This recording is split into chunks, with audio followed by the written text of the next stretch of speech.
বাড়িতে থেকে থেকে একঘেয়েমি দূর করতে কিংবা ছুটিতে ঘোরার জন্য একদম পারফেক্ট একটা জায়গার কথা আজ আমি আপনাদেরকে বলবো, যেখানে এলে আপনাদের মনে হতেই পারে আপনারা কোনো দক্ষিণ ভারতীয় মন্দিরে প্রবেশ করেছেন। ওয়েলকাম টু বিপিএস স্বামীনারায়ণ মন্দির।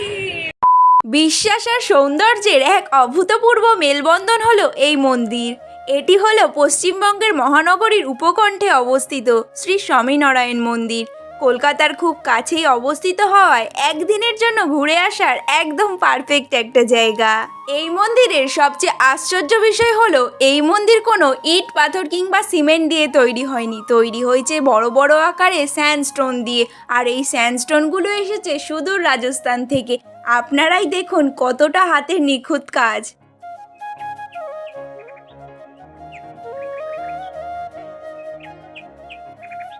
নমস্কার সবাইকে, আমি তানিয়া। আমার একটা নতুন ভিডিওতে তোমাদেরকে অনেক অনেক অনেক ওয়েলকাম। আমি এসেছি আজকে স্বামীনারায়ণ মন্দিরে, যেটা কিনা পৈলেনের ভাষা মন্দির নামে অবস্থিত।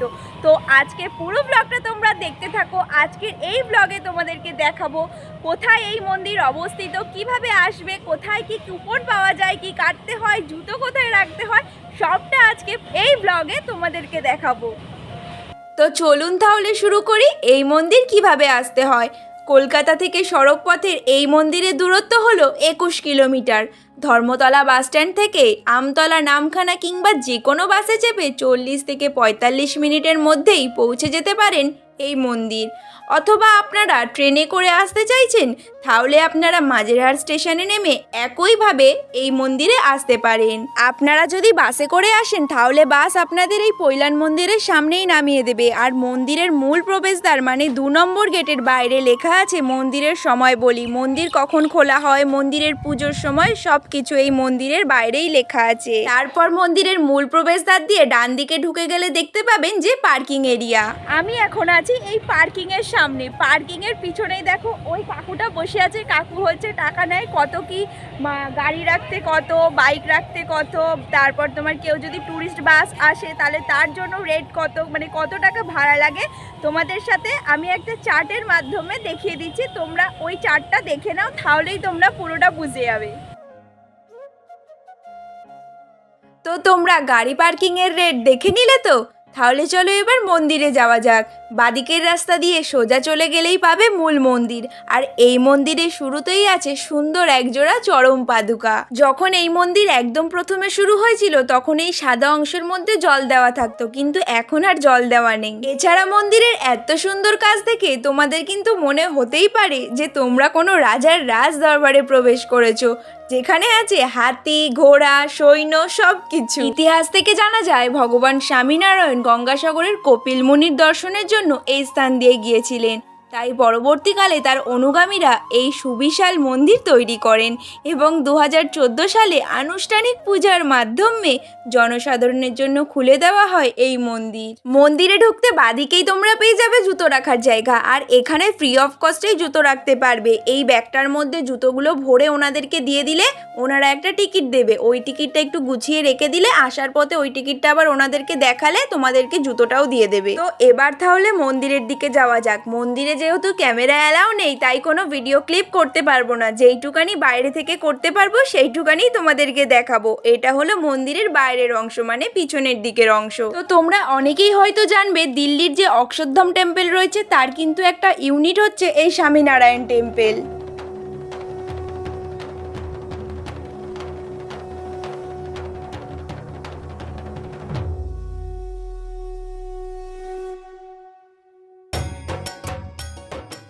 মন্দিরের মূল গর্ভগৃহের মাঝে রয়েছে ভগবান স্বামীনারায়ণ, শ্রী ঘনশ্যাম মহারাজ এবং হরেকৃষ্ণ মহারাজ। এছাড়া মন্দিরের নিচের অংশে রয়েছে রাধাকৃষ্ণ, সীতারাম, হনুমানজি, শিব পার্বতী ও গণেশজি।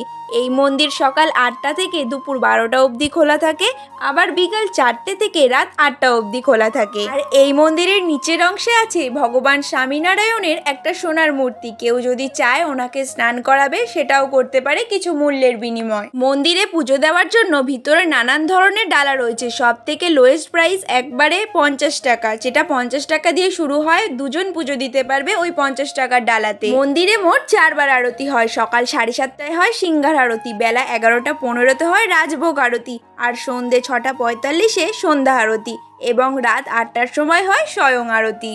ওপরের মন্দিরের কাজ যতটা সুন্দর, নিচের মন্দিরের কাজটা আরও বেশি সুন্দর। তো যাই হোক, আমরা মন্দির ঘুরে এবার এই দিক থেকে আমরা বেরিয়ে যাচ্ছি বাইরের দিকে। তো এখান থেকে জুতো নিয়ে এখানে হাত ধোয়ার ব্যবস্থা আছে, এখানে কল আছে, আপনারা চাইলে এখানে জুতো নিয়ে হাতও ধুতে পারেন।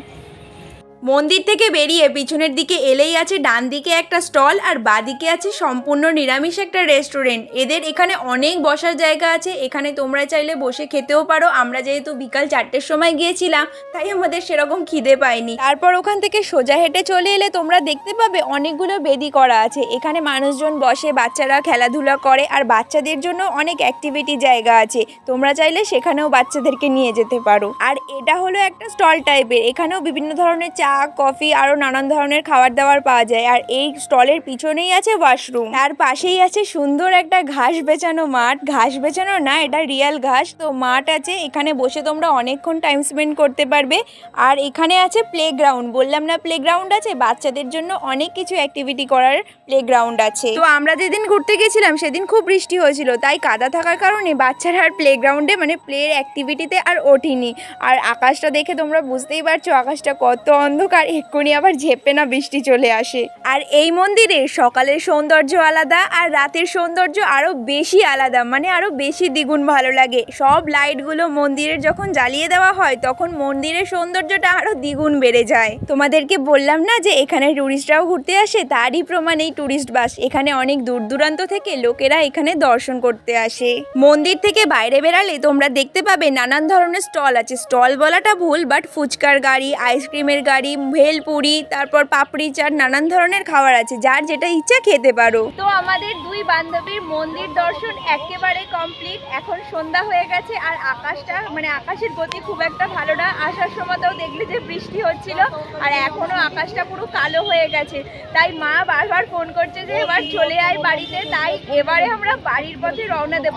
আজকের ভিডিওটা আমি এখানেই শেষ করছি। দেখা হচ্ছে তোমাদের সাথে অন্য কোনো নতুন একটা ভিডিওতে। ততক্ষণের জন্য তোমরা সবাই খুব ভালো থেকো, সুস্থ থাকো। আজকের মতো যাইতে হবে, টাটা।